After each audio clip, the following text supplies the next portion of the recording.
بسم اللہ الرحمن الرحیم۔ حضرت ابو ہریرہ رضی اللہ تعالیٰ عنہ روایت کرتے ہیں کہ ایک مرتبہ ابو جہل نے ارادہ کیا کہ اگر وہ آپ صلی اللہ علیہ وسلم کو سجدہ کرتے دیکھے گا تو آپ صلی اللہ علیہ وسلم کی پیشانی کو رگڑ دے گا۔ ایک دن نبی کریم صلی اللہ علیہ وسلم نماز پڑھ رہے تھے کہ ابو جہل آپ صلی اللہ علیہ وسلم پر حملہ کرنے کی نیت سے آیا، لیکن جھجک کر پیچھے ہٹ گیا۔ لوگوں نے اس سے پوچھا کہ تجھے کیا ہو گیا؟ تو اس نے کہا کہ میں نے دیکھا میرے اور محمد صلی اللہ علیہ وسلم کے درمیان آگ کی خندق حائل ہے۔ نبی کریم صلی اللہ علیہ وسلم نے فرمایا کہ اگر وہ میرے قریب آتا تو فرشتے اس کے تکہ بوٹی کر ڈالتے۔ خیبر میں سلام بن مشکم یہودی کی بیوی زینب بنت الحارث نے بکری کی بنی ہوئی ران میں زہر ملا کر حضور نبی کریم صلی اللہ علیہ وسلم کی خدمت میں پیش کیا۔ نبی کریم صلی اللہ علیہ وسلم نے پہلا ہی لقمہ اٹھایا تاکہ ہاتھ روک لیا اور صحابہ کرام اجمعین سے فرمایا کہ گوشت مت کھاؤ، کیونکہ اس نے مجھ سے کہا کہ اس میں زہر ملایا گیا ہے۔ زینب یہودیہ کو بلا کر پوچھا گیا تو اس نے اپنے فعل بد کا اقرار کر لیا۔ ہجرت مدینہ کے موقع پر جس شب کو نبی کریم صلی اللہ علیہ وسلم نے ہجرت کا قصد کیا، کفار مکہ نے چاروں طرف سے کاشانہ اقدس کا محاصرہ کر رکھا تھا کہ جو ہی نبی کریم صلی اللہ علیہ وسلم گھر سے نکلیں گے ان پر بیک وقت حملہ کر کے نعوذ باللہ انہیں ختم کر دیا جائے۔ چنانچہ سرکار دو عالم صلی اللہ علیہ وسلم عین ان لوگوں کی آنکھوں کے سامنے یہ آیت مبارکہ پڑھتے ہوئے نکلے، وَجَعَلْنَا مِن بَيْنِ أَيْدِيهِمْ سَدًّا وَمِن خَلْفِهِمْ سَدًّا فَأَغْشَيْنَاهُمْ فَهُمْ لَا يُبْصِرُونَ۔ محاصرین کی قوت بینائی خداوند تعالیٰ نے ایسے سلب کی کہ نبی کریم صلی اللہ علیہ وسلم ان کے درمیان سے نکل کر حضرت ابوبکر صدیق رضی اللہ تعالیٰ عنہ کے گھر جا پہنچے۔ ایک دفعہ ایک مشرک گات لگا کر نبی کریم صلی اللہ علیہ وسلم کو نعوذ باللہ قتل کرنے کی نیت سے بیٹھا تھا کہ مسلمانوں نے اسے دیکھ لیا اور اسے پکڑ کر نبی کریم صلی اللہ علیہ وسلم کی خدمت میں لائے۔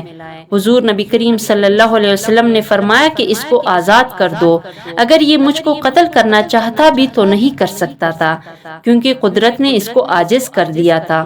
جب سورت تبت یدا ابی لہب نازل ہوئی تو حمالۃ الحطب زوجہ ابو لہب ایک پتھر لے کر نبی کریم صلی اللہ علیہ وسلم کو مارنے آئی۔ آپ صلی اللہ علیہ وسلم اس وقت حضرت ابوبکر صدیق رضی اللہ تعالیٰ عنہ کے سامنے بیٹھے تھے۔ جمیل زوجہ ابو لہب کی آنکھوں پر اللہ تعالیٰ نے پردہ ڈال دیا، اسے حضور نبی کریم صلی اللہ علیہ وسلم نظر ہی نہ آئے۔ جمیل حضرت ابوبکر صدیق سے مخاطب ہو کر کہنے لگی کہ تمہارے صاحب کہاں ہے؟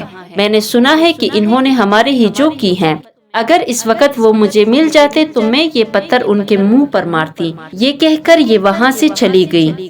غزوہ احد کے موقع پر جب حضور نبی کریم صلی اللہ علیہ وسلم پر ہر طرف سے تیروں اور تلواروں کا مینا برس رہا تھا، دو سفید پوش فرشتے آپ صلی اللہ علیہ وسلم کے پاس کھڑے ہو کر دشمنوں کی یلغار کو روک رہے تھے۔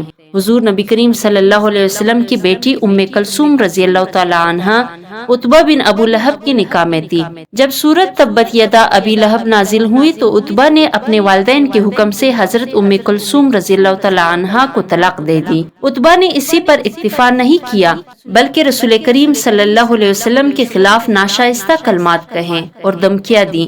چنانچہ رسول اکرم صلی اللہ علیہ وسلم نے اس کے لیے بددعا کی، اللہم سلط علیہ کلبا من کلابک، الہی اس پر اپنے کتوں میں سے کوئی کتا اس پر مسلط کر۔ ابھی چند دن ہی گزرے تھے کہ عتبہ شام کو سفر پر گیا تو راستے میں زرقا کے مقام پر وہ اپنے ساتھیوں کے ساتھ سویا ہوا تھا کہ شیر آیا اور اس کا منہ سونگھ کر اسے پاڑ ڈالا۔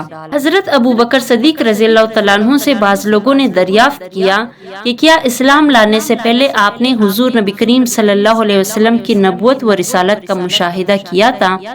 فرمایا ہاں، میں ایک روز ایک درخت کے سائے میں بیٹھا ہوا تھا کہ اچانک اس کی ایک شاخ نیچے جھکی اور میرے سر سے مل گئی۔ میں تعجب سے اس کو دیکھنے لگا تو اس میں سے ایک آواز آئی، یہ نبی کریم صلی اللہ علیہ وسلم فلاں وقت ظاہر ہوں گے، آپ سب سے پہلے ان کی تصدیق کی سعادت حاصل کریں۔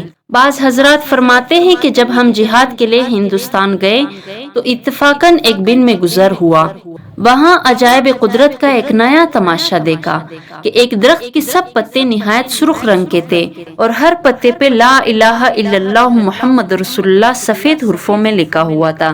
اسی طرح بعض دوسرے حضرات کا بیان ہے کہ ہم ایک جزیرے میں پہنچے، وہاں ایک بہت بڑا درخت تھا جس کے ہر پتے پر قلم قدرت نے نہایت واضح و خوشخط یہ کلمہ 3 سطروں میں لکھا ہوا تھا۔ پہلی سطر میں لا الہ الا اللہ اور دوسری سطر میں محمد رسول اللہ اور تیسری سطر میں ان الدین عند اللہ الاسلام۔ اور بعض حضرات نے بیان کیا کہ ہم ہندوستان میں داخل ہوئے تو ایک گاؤں میں ایک گلاب کا درخت دیکھا جس کے پھول سیاہ رنگ مگر نہایت خوشبودار تھے۔ اس کے پھول کے ہر پنکھڑی پر سفید حروفوں میں لکھا ہوا تھا لا الہ الا اللہ محمد رسول اللہ ابو بکر صدیق۔ یہ صاحب فرماتے ہیں کہ مجھے شبہ ہوا کہ یہ کلمہ کسی نے ان پھولوں میں لکھ دیا ہے۔ میں نے بغرض تحقیق اس کا ایک غنجہ شگفتہ کا توڑا، دیکھا تو اس کے اندر سے بھی پھول کے ہر پتی یہی کلمہ صاف لکھا ہوا نکلا۔ پھر میں نے تحقیق کی تو معلوم ہوا کہ اس قسم کے پھول بکثرت ہے، اور عبرت کی یہ چیز ہے کہ ساری بستی پتھروں کی پرستش میں مبتلا تھی۔ حضور نبی کریم صلی اللہ علیہ وسلم مکہ سے ہجرت کر کے مدینہ منورہ تشریف لے آئے تھے، لیکن اس کے باوجود صحابہ کرام اجمعین کو کفار کی طرف سے شرارت کا خدشہ تھا۔ چنانچہ صحابہ کرام اجمعین باری باری آپ صلی اللہ علیہ وسلم کی قیام گاہ کے گرد پہرا دیا کرتے تھے کہ ایک رات یہ آیت نازل ہوئی واللہ یعصمک من النار، اور اللہ تعالیٰ آپ کو لوگوں سے محفوظ رکھے گا۔ چنانچہ رسول کریم صلی اللہ علیہ وسلم نے اسی وقت اپنے خیمے سے باہر جھانکا اور بآواز بلند فرمایا دوستو واپس جاؤ، تبارک و تعالیٰ نے خود میری حفاظت کا ذمہ لے لیا۔ حضرت عبداللہ بن عباس سے مروی ہے کہ ایک مرتبہ حضور نبی کریم صلی اللہ علیہ وسلم نماز ادا کر رہے تھے کہ ابو جہل ملعون نے آپ صلی اللہ علیہ وسلم کو پتھر مارنے کا ارادہ کیا۔ جو ہی اس نے ہاتھ میں پتھر اٹھایا اس کا ہاتھ مفلوج ہو کر رہ گیا۔ وہ دہشت زدہ ہو کر بھاگا۔ لوگوں نے اس سے سبب پوچھا تو اس نے کہا کہ محمد صلی اللہ علیہ وسلم کی اس طرف ایک غیر معمولی گردن اور سر والا اونٹ مجھے کاٹنے کے لیے لپکا۔ رسول اکرم صلی اللہ علیہ وسلم نے فرمایا کہ وہ جبریل تھے، اگر ابو جہل میرے قریب آتا تو وہ اسے دبوچ لیتا۔